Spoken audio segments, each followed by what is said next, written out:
Ma Mission TV, le miroir du monde. Nomination Oboyokaki etamboli lokola molinga lokola batumbi zamba litoi kutu elingi ebela ngai mpo nazozwa na bapele ya Bagdad ozwi na bapele ya bandeko misusu oyebi te eza na papa moko boye kombo na ye Dieudonné Lobo aza conseiller ya président parmi baconseiller baakize ke ayaki na makambo mo ya bacontrat ya mbongo wana aimite signature nga lelo nake makala koverifie tokendaki na délégation ya bacombattant tokomi na benge na première question na tuni ye papa Dieudonné yo yibi mbongo ya leta mpo anini oswanisi oyokisi IDPS soni boye batu bazolinga batie na fatio babengi baposo ya bitabe mpo to eshue moto aye na investisseur bakendaki uti kokoseleke afinga mama Denise kindoki wana na kati ya makambo ya kokangisa moko ya bana ya Tshisekedi Dieudonné Lobo batu pe ya IDPS misu baa na kati malgré que mokonzi ya mboka aza entouré na bao babengi ba vampire aza entouré na bandoki po balobaki lokola nga nakutanaki na Kamere Dirkab apesi ngai musala po asomba nga na parti na ye salaire ya président oyo babomba peuple na bandaki koyeba te ezali $15,000 nasali mikolo ebele mpo nasala analyse wana basentir ke force nange eza bamama veve mpe force nange eza bandeko ya diaspora fati akoti na pouvoir policier abandaki kozwa $90 tokokoma toza na kondima policier akobanda kozwa $240 bobetela Fatima bosi kala po bato ya miyibi baa na kabina président bango kopu wana baliaki te bango balingaki balia lokola ya alobaki ke non nga naza moto ya IDPS naboyi makambo wana problème eza boye Kamere na oyo baopese ndambo alipa na ye na konti ya cash azokabola yango bien na bana ne ya INC mais biso na IDPS oyo ya biso 70% bakomi koteka ngo. Ma Mission TV, le miroir du monde.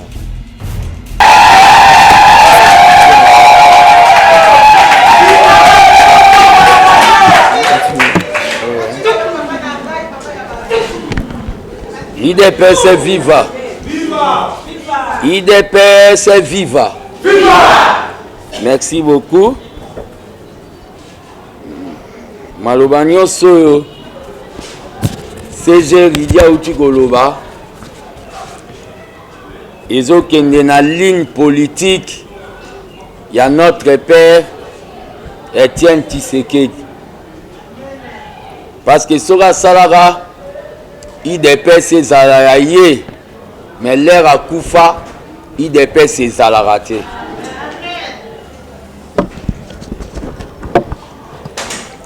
nauti kobima po nasali mpe la critique ebele me nazolinga kokende na bakabine ya baministre te neti nakomi ndoki ya misala ya bamembre ya ABT naza na mwa tourné epa baministre mais na kati tourné moko na epa ministre économie pour réunion alai lelo pe na makambu moko eza très important ya koloba il fallait yamba ngai na 15h l'heure tokomi 15h30 na lobi te ABT d'abord atamba la sim nomination oyo boyokaki etamboli lokola molinga lokola batumbi zamba litoi kutu elingi ebela ngai mpo nazozwa na bapele ya Bagdad ozwi na bapele ya bandeko misusu oyebi te banome nga chargé ya logistique adjoint bapiblie na kati ya nomination yango babakisi so eloko moko ya kosalir kelere na koti na biro na lali président ye kokuta nga na kati ya biro navandaki nie natikaki yango na ndenge wana bango moko lisu baye kovanda bapiblie oyo nga na boyi nomination banome nga te eza na balaboratoire politique oyo basali contre nga pe contre ABT mpo na kosalir kaka image ya oyo papa mo na France abengai nga oza Lula le président brésilien mpo tozosala oyo babengi lutte contre la pauvreté. Lula asalaki oyo balobi lutte contre la pauvreté. Objectif na bango eza ya kosalir kobimisa ngai incompétent ke nakoki jamais kosala. Mais le président de la République pour nommer Moutou basignaka ordonnance eleki na oyo babengi basali yango na télévision nationale pe bapublie yango na oyo babengi journal officiel basali yango te basali kabale po balobaki lokola nga nakutanaki na Kamere Dirkab apesi ngai musala po asomba nga na parti na ye eloko balingai basala yango wana. Deuxième eloko na bango eza nini po bakata bolingo nazala nango epa bandeko na biso ya diaspora oyo naosenga bobetela bango maboko s'il vous plaît. Nasali mikolo ebele mpo nasala analyse wana basentir ke force nange eza bamama veve pe force nange eza bandeko ya diaspora bakatamo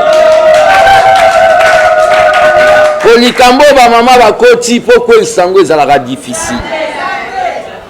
Nomination wana na ndenga molimo mpe ezolakisa ke likambo mo ya malonga ekoya kala te.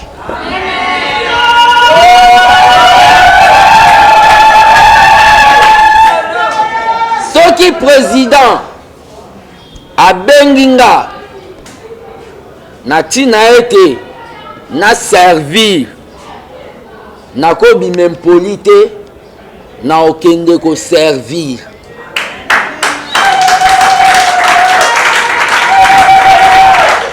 Mais totikela président asala makambu na ngonga na ye pe leri ye akanisi. Lelo tozokende na une année wana ya pouvoir ya Fati nazo inscrire yango na oyo babengi Fati volonté. Fati volonté Fati akoti na pouvoir policier abandaki kozwa $90 tokokoma toza na kondima policier akobanda kozwa $240 bobetela Fatima bosi na une année ya Fati molakisi enseignant wa bandai kozwa 100 na kondima akokoma na oyo balobi $250 bobetela Fati volonté maboko. na une année à Fati frais académique ya étudiant oyo alaki na 400 ekiti na $70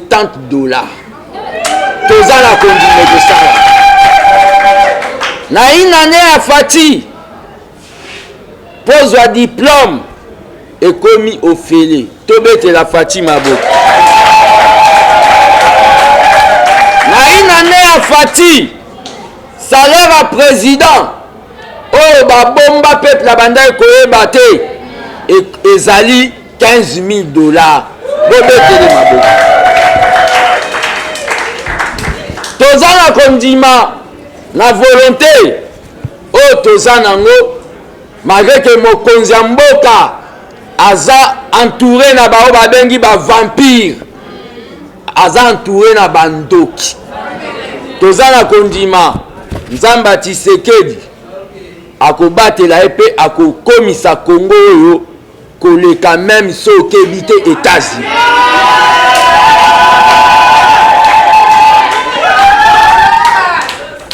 lelo tozolobela makambo ya Fati volonté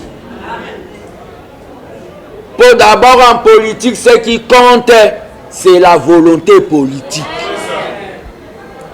okozala no na ba milliards mais soko ozangi volonté osala eloko te abete oyo eza na membre d'honneur te mais lokola toza na volonté yango nde mpe tozokende na oyo babengi tokokisa une année oyo tokofete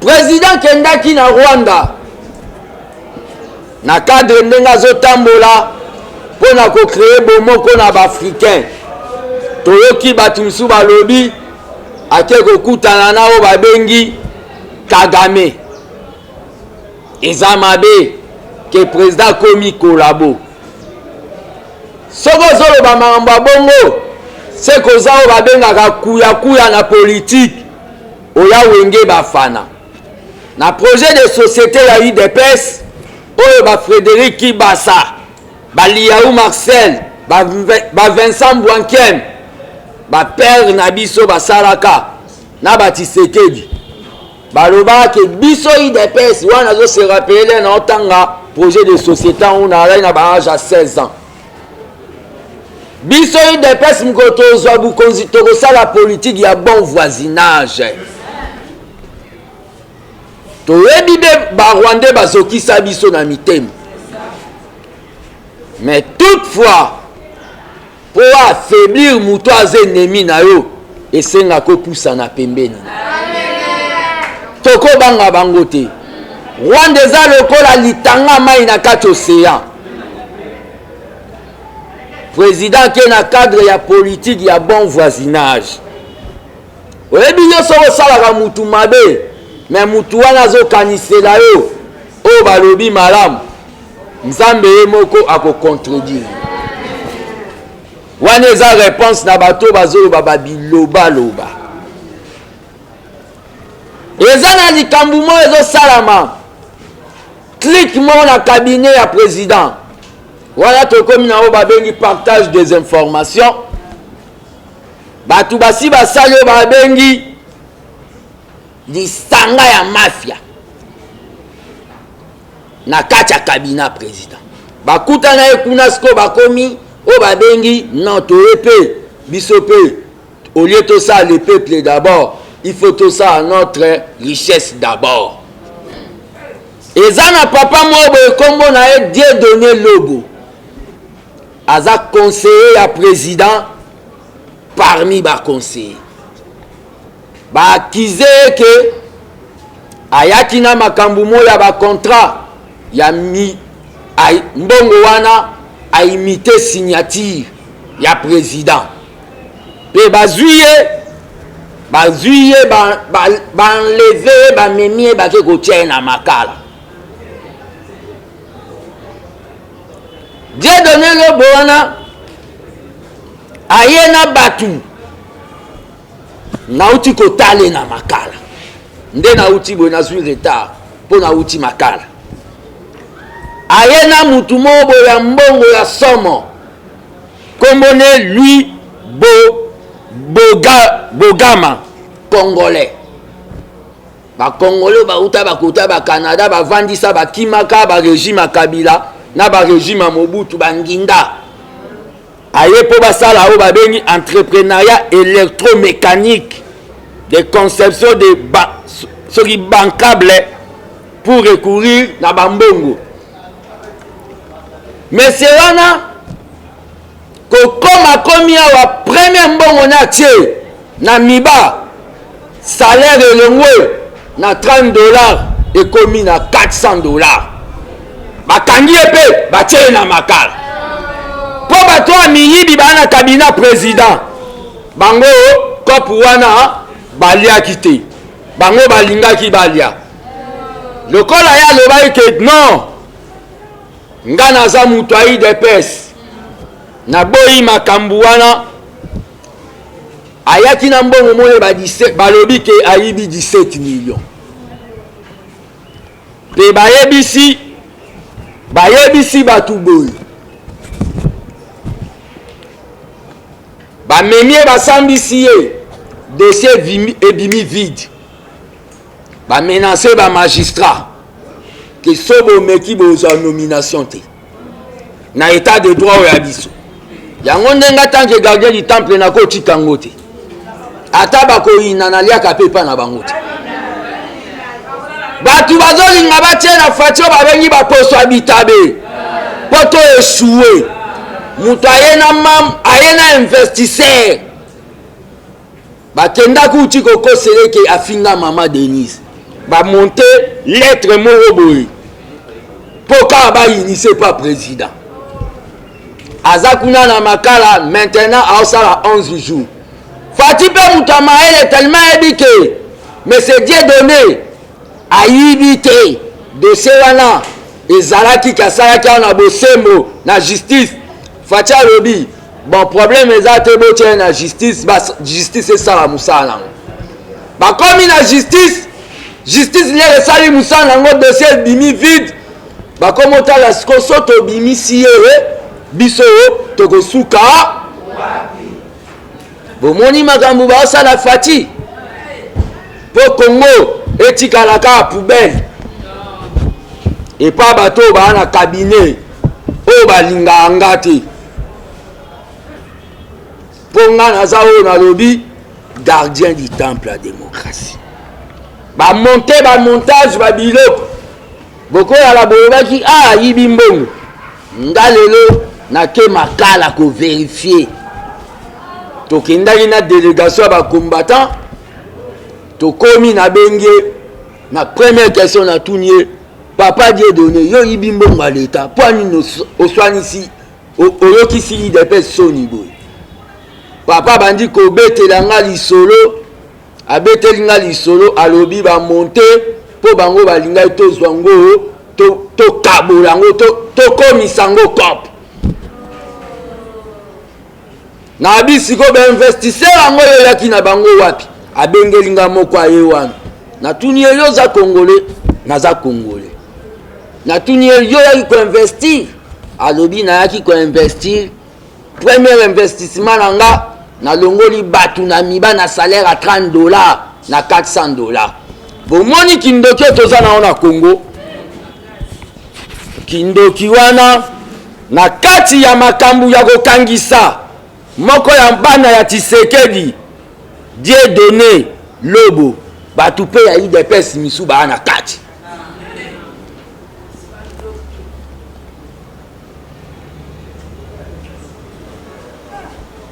komba oyo tozosala mutu mosu ekopesa kobanga lobi ke bokokufa kebe eza sacré na okufa wala msu na malaria moye na poison na oyo boye bamartyre ya UDPS baotika ote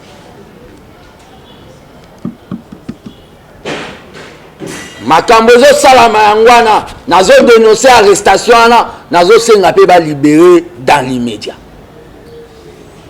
makambo ezoleka ebele mambo ezoleka ebele na bareseau sociaux batitre bato bazotya boyebaka yango. Directeur ya cabinet ya président akoki kozala na mabe na ye mais c'est Vital Kamerhe mais aza mpe satana te bakoya olobaki apesi nga mbongo soki apesaki nga mbongo me nakoya kopesa yango bamama veve na banque du progrès social. Problème eza boye Kamerhe na oyo baopese ndambo alipa na ye na compte ya cash azokabola yango bien na bana ne ya INC. Mais biso na UDPS oyo ya biso 70% bakomi koteka yango bazoteka yango epa bakonzi ya parti na biso yango nde bomoni nga na bango toza tome geri nyau na mpuku. Eza na cabinet moko oyo nga nakendaki na moni elongi ya mwana mo ya ba 13 parlementaire porté lumu. Eza cabinet ya président Augustin Kibasa Hakim. Pe na moni bilongi ya ba combattant oyo tobanda okufa na bango banzalawa omoni pe combattant alati veste. Cabinet organisé. Na moni bilongi mwana mwasi abanda okoma pa papiana na moni ekuna na cabinet. Mais ba cabinet na biso soko ke kuna omoni batu bauta lola. Lokola na lobi boye lobi bakozwa batu ba représenter ba na matinée politique. Yo salaka wapi? Na cabinet te. Po ngaka koma so na lobi nde bazo sala. L'air na lobaki ke bokomisi de pes parti ya lupangu ya limité nde bomoni ba voyage komi ya ba matadi ya Katanga pezoya. Naza important il faut na loba po basala mie. Na ina bangote. L'unique cabinet na ke komona est-ce que bino bomona awa na UDPS ki wasa le batu bazo soigner ba poste. Na kenda komona na ba garçon ba vanda kana ba komi na ba Motorola. Mais oya biso okuta kaka boye. Na sango na bango le kuta o balingi so ba lié sange pa batu. Na biso na zuna ba appel ya bato ba kota na permanence nationale okozwanga na musala te. Bazaka bandeko na biso. Le problème ali na utiko yo kaseja lobby. ABT ezali o babengi réserve de la démocratie. ABT ezali o tokene na idéologie ya Tshisekedi le père. Ya bato ayi de peso ba lobby ba kuya kuya te. Mais ABT na loba ke ba faible pe bato intérêt nde bakokima bato misu bakoyoka sango ya ABT bakoya bato bazozala na bakomportement ya kisongi esengeli batika naza mutu nakotonga pe mama bibishi ya msu nalekai na moni ye aye réunion nayebisi mutu moko nga nasala komba na nga po na poste te mais nazo mérité poste mais ba martyr ba yebi yango nga moko nano yalaki mpo na koobserve une année yango nde nalobai na osala te. Mais si le président trouve que à ce moment aza na besoin ya bato baza na rigueur soka bengi nga na servir nation po eza parmi oyo ba mission nzambe apesanga.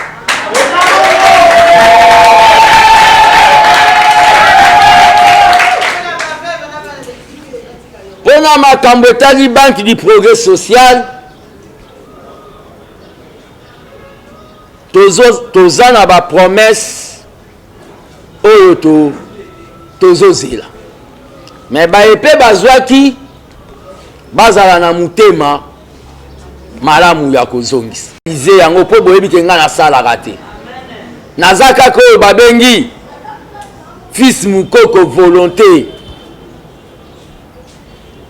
bosunga na numéro oyo ezali plus 243 85 084 65 55 plus 243 85 084 65 55. Ce qui bosungi et ko permettre biso to libérer ba maman veuve ba kota na ba activité en attendant président abeta o ba bengi kuya makasi na lit na pauvreté ezoboma biso peuple. Na osenga beaucoup plus unité ya batu ya abete, motivation ya ba coordonnateur, vision na biso ezali o ba bengi l'élection ya 2023. L'élection ya 2023. C'est ça notre vision de l'armée des bâtisseurs tshisekedistes. Namoni natondi bino botondi po bauti ko benga ngai fona zongali. Ayambaki ngati babengi ngai. Nakoki kozonga soki namoni ndenge molimo etindanga. Na sepeli na réunion ya lelo. Na félicité batu nyonso basali mobilisation. Pe na remercier ba journaliste bazo accompagner biso. Parce que ba journaliste bomona ko bayaka. Eza na moko ayaka te lelo. Kombone biyu. Ba beta gaza na limité tokenda ko sala ne émission na kati ya wese ya mama Siska.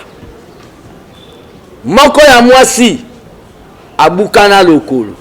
Makambo ngana zo condamner siko eza nini? Ba o bayakawa. Bango te bazana ba ministère comme ba journaliste attaché kuna. Ba journaliste msu ba uti ba TV5 soki ba CNN, soki ba Deutsche Welle, bango nde ba komi ko sala kuna. Ba mela ba gaz. Na marche ya ABT ba mela ba gaz. Biloko oyo ngana zo condamner ezali o ba bengi ingratitude politique.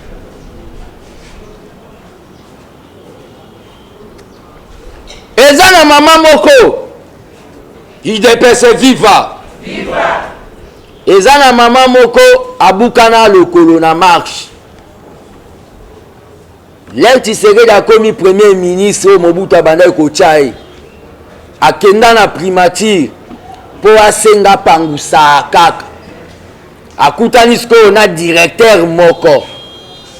Directeur wana yebisi oyo senga opangusaka me batutu bakendaka lola te. Mama na lera yoka bongo apika crise akufa. Toboyi makambo wana esama na pouvoir afati. Pouvoir eza ya biso ba combattant. Pouvoir eza ya biso ba combattant.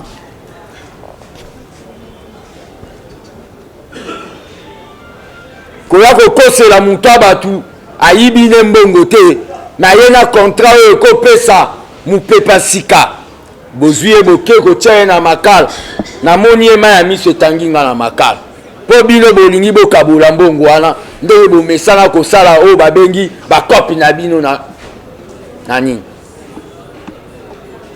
totelemi toyembi ma parti papa leve mutu twacha.